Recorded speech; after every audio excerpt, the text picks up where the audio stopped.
राज्य मंत्री आशीष जायसवाल ने नागपुर में मीडिया से बातचीत के दौरान केंद्रीय बजट 2026-27 को लेकर अपनी स्पष्ट प्रतिक्रिया व्यक्त की।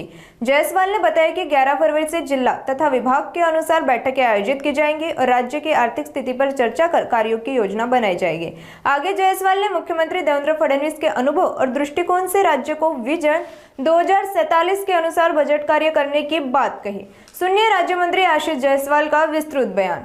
बजेटची तयारी सुरू झालेली आहे। आत्ताच जिल्हा परिषदच्या निवडणुका झाल्या आणि त्यामुळे आता जी जिल्हानिहाय बैठका आहे, DPCच्या आउटलेटच्या बैठका आहेत, त्या उद्यापासून सुरू होत आहे, उद्या आणि परवा।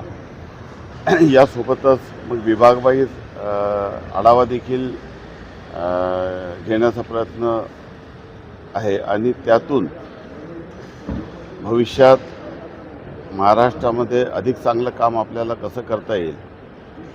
आता स्वतः माननीय मुख्यमंत्री यांच्याकडे वित्त व नियोजन विभाग असल्याने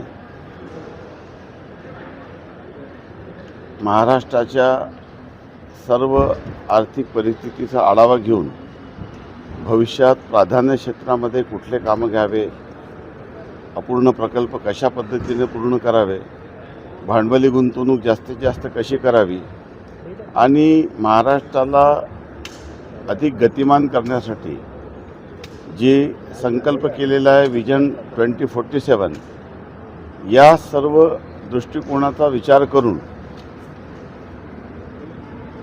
आता पुढील 15-20 दिवसात या संदर्भामध्ये नियोजन आणि कारवाई होणार। हो, या बजेटमध्ये मागच्या वेळेस जवळपास 40,000 कोटी लाडक्या बहिणींसाठी तरतूद होती। या बजेटमध्येही लाडक्या बहिणींना प्रायोरिटीने तरतूद असणार आहे का? शेवटी जे कमिटेड एक्सपेंडिचर आहे, मग ते शेतकऱ्यांचं विद्युत बिल जी माफी आहे त्या संदर्भामध्ये असो, की लाडकी बहीण योजना असो, किंवा संजय गांधी निराधार असो, किंवा PM किसानप्रमाणे CM किसानचा निधी असो, शेवटी किंवा सरकारी कर्मचाऱ्यांचे पगार असो, हे जे कमिटेड एक्सपेंडिचर आहे ते असतात। एका बाजूने जे कर्ज राज्यांनी घेतलेले आहे त्या कर्जावरील जे परतफेड करण्यासाठी जे व्याज आणि जी रक्कम असते ते असतेच आणि सोबतच एकंदरीत राज्याच्या एकूण साधनसंपत्तीचा योग्य उपयोग करून जे पायाभूत सुविधा निर्माण करायचं आहे, जे इन्फ्रास्ट्रक्चर निर्माण केल्याशिवाय देखील जे गुंतवणुकीसाठी जी काही सबसिडी आपल्याला द्यायची आहे ती सर्व द्यायची असते।